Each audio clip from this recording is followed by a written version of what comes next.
مطلب سماعت فرمائیں کہ قلب و نظر کو پاک معطر خیال کر سے تیرے جد کا تذکرہ میں کر رہا ہوں دل سے تیرے جد کا تذکرہ امداد میری غیب سے زہرا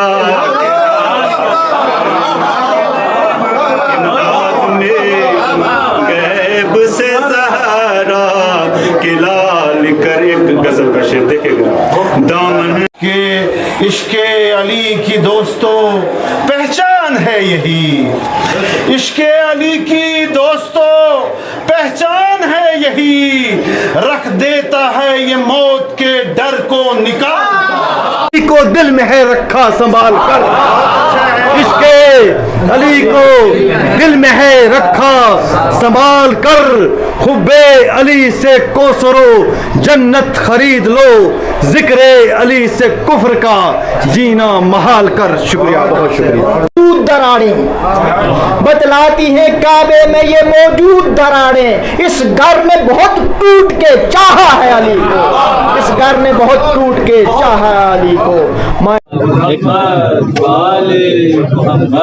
ڈاکٹر سید امیر حسین جعفری صاحب نے اپنا کلام پیش کیا تھا،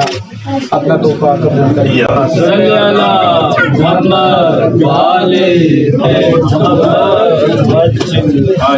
اور آپ نے مولانا سید ظہیر عباس جعفری صاحب ایک منٹ خواہش کروں گا، پیدا مثال کر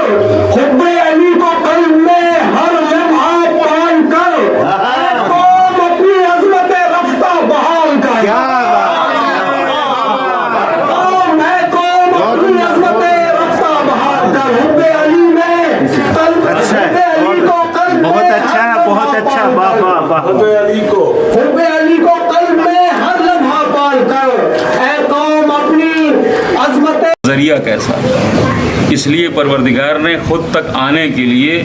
وسیلہ بنانے کی اجازت نہیں دی، بلکہ حکم دیا وسیلہ ڈھونڈو، بنایا ہم نے ہے، بنانے والا ہو سکتا ہے نہ پہنچائے، لیکن ہم نے جو بنا دیا ہے وہ ضرور پہنچائے گا۔ تو صلوات بھیجیں پر محمد والے محمد۔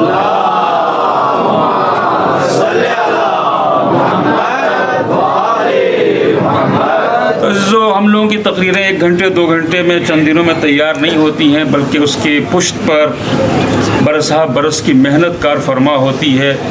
اور اس ممبر سے یہ حقیر آپ کے سامنے عرض کر رہا ہے کہ یہ عبادت کی بھاری اور ثقیل الفاظ میں ملے کہ سمجھ میں نہ آئے کیا ہے، اور پھر جو تعریف نکلے تو وہ قرآن سے مطابقت نہ رکھتی ہو۔ لہذا عزیزوں میں آپ کی خدمت میں خلاصہ اور نچوڑ عرض کر رہا ہوں۔ عبادت کہتے ہیں کسی کو مستقل طور پر صاحب اختیار مان کر اس کے آگے دل کو جھکانا اور اس کی خوشنودی کے لیے اس کی اطاعت کرنا۔